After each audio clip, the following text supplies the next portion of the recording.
Remove all screws at the bottom.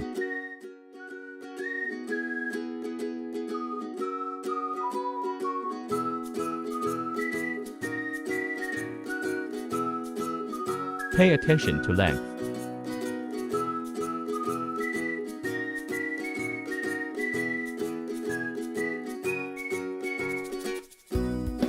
Unplug the cable here.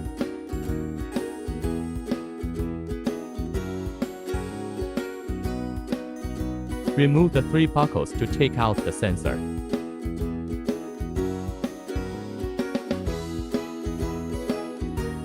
Take out a new sensor for replacement.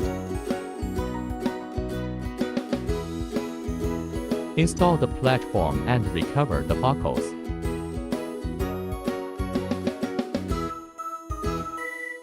Plug the cable and tighten all the screws.